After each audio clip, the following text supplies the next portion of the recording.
And my answer to that is yes. All right, so Bob, I want to ask you this. The unemployment rate for men is 8.3% right now, and there's an economist, a senior economist at the Federal Reserve Bank of Philadelphia, who earlier this year said the unemployment rate for men is probably 1.2 percentage points higher because of the fact that they have these extended unemployment benefits. So is that evidence that we should get rid of those benefits, and then the unemployment rate will fall?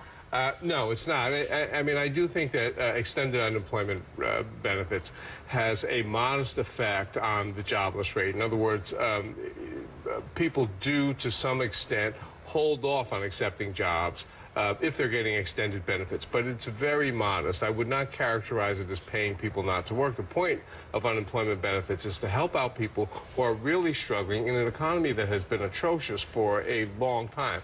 So you have to decide on which way the balance should go. And where does that money go? So that money goes right into the economy, too, right? It goes right into the economy. It has modest benefits for the economy, but the question becomes, do you want to help these people who are hurting so badly? I would say yes. Could we do a little bit better on doing retraining and maybe modifying this program? I mean, if we're going to have people on unemployment benefits for 99 weeks, should it be a different kind of program when we're putting people, you know, I mean, the president has talked about this Georgia Works plan where people get the jobless check, but they're working in an office to get it. I'm in favor of retraining, but we have to look at the reality of the job market, and it's awful. So let's say you had 1,000 men who suddenly do not have unemployment checks. You send them into the job market, they are not going to get jobs right away. There are about 4 people applying for every available job. Stephen, and that's true. I mean, a lot of economists, even as they tell me that, well, it adds 0.4 to the unemployment rate, or the unemployment rate would be 8.3% if we didn't have all these benefits.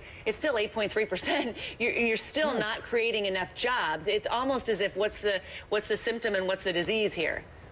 Well, I agree with that. By the way, I think that I got a little minor concession there out of Bob for the first time on this, that there are some, at least minor, adverse consequences on people looking for jobs. No, that is my understanding. That's what economists have been telling me. Right. That's what I'm saying. All we're arguing about is how big that effect is. But, you know, Christine, it's interesting. I actually travel the country, and I do talk to employers. I'll just give you an example. I talked to a CEO of a major trucking company, and I asked him, what's your biggest problem? And I was surprised. He said, you know, we can't find drivers. And I said, wait a minute, you've got 8% unemployment. And he said, you know what?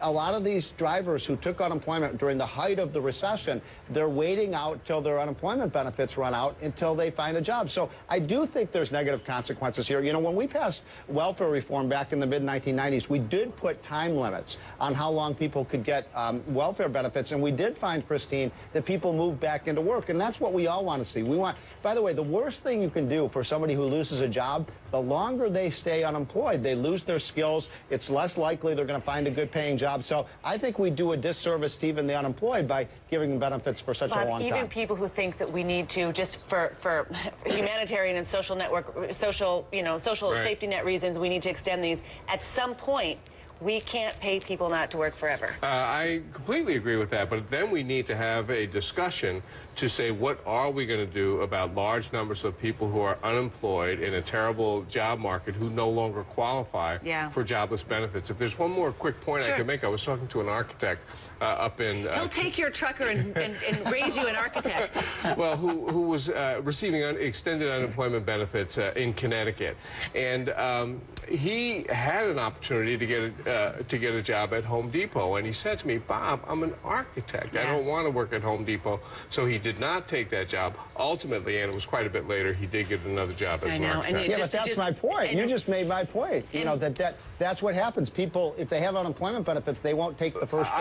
I acknowledge that it happens sometimes, but I do not think that is the norm. Most people who are out of work desperately want a job. And you know, I'll tell you something. You take both of those stories and you multiply it by 14 million, and that's what you got. You know, everyone's got a kind of a slightly different case. Christine, what we don't have is a real jobs program to create jobs. And I think Bob and I agree this is a lousy jobs market. We might disagree on why, but I'd say maybe this is an indication that the stimulus and all these other programs haven't worked so well. Here we go. Oh, no, that's a whole discussion for another time. Now, come on. That's a whole nother 7-minute discussion, guys. Thanks. Nice try. Nice try, Stephen. Stephen Moore and Bob Herbert. Nice to see both of you.